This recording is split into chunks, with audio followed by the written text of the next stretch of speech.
Detective Byomkesh Bakshi आज से बहुत साल पहले शरदिंदु बैनर्जी ने लिखी थी और ये बहुत ही इंडियन स्टाइलिश डिटेक्टिव है, जैसे हम लोग आजकल जानते हैं शर्लॉक होम्स के बारे में। और इतने सारे लोगों ने उसको प्ले किया है और हम लोग बहुत फैसिनेटेड हो जाते हैं उसको देखने के लिए।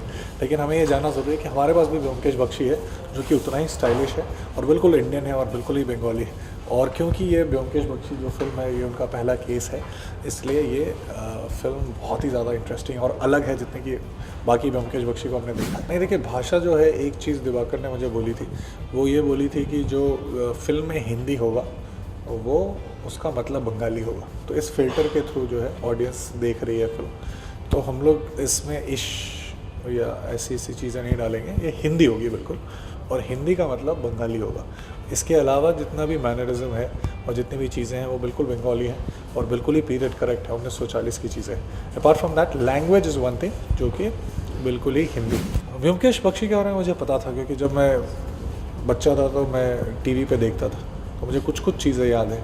मुझे म्यूज़िक याद है, मुझे रजत कपूर का विजुअल याद है, ये सारी चीज़ें याद थी, लेकिन बिल्कुल बारीकी से नहीं पता थी। स्कूल में मैंने जितना हिस्ट्री में पढ़ा था कलकत्ता के बारे में उतना सब कुछ पता था और मुझे लगता था कि मुझे सब कुछ पता है कलकत्ता के बारे में प्री इंडिपेंडेंस।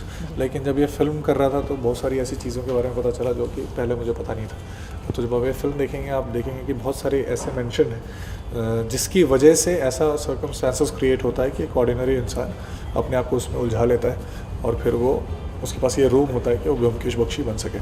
आप जब फिल्म की तैयारी कर रहे होते हैं तो आपको लगता है अच्छा ये सारी चीज़ें हैं जो आप कर सकते हैं, लेकिन जनरली जब आप कर लेते हैं उस चीज़ को तो आपका नज़रिया बदल जाता है क्योंकि आपने पहली बार ऐसा कुछ किया है। तो बहुत सी ऐसी चीज़ें हैं जो मैंने पहले सोची भी नहीं थी कि मैं कर पाऊँगा, लेकिन क्योंकि दिवाकर बैनर्जी बहुत एम्फोसाइज़ करते हैं नयापन के लिए, एक्सपेरिमेंटेशन के लिए, इसलिए आप कुछ ऐसा कर देते हैं जो कि आप कभी प्लान नहीं किया आपने और फिर वो अपने आप में बहुत रिवॉर्डिंग होता है।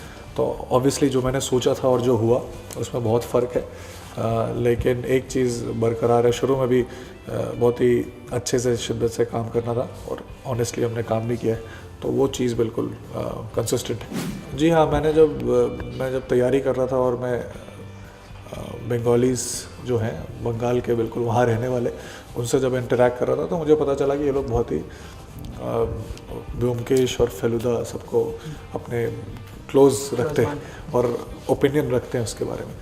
तो मैं बहुत डरा हुआ था इस चीज़ को लेके, लेकिन अब जब मैं कमेंट्स पढ़ता हूँ और वो बोलते हैं कि उन्होंने सारी स्टोरीज़ पढ़ी, उन्होंने सारे बंगाली फिल्म देखी हैं, उन्होंने चिड़ियाखाना भी देखा है जो सत्यजीत रे ने बनाई थी, और उनको पहले डर लगा कि ये तो यार बहुत अलग तरीके का है, लेकिन उनको ये देख के भी मज़ा आ रहा है।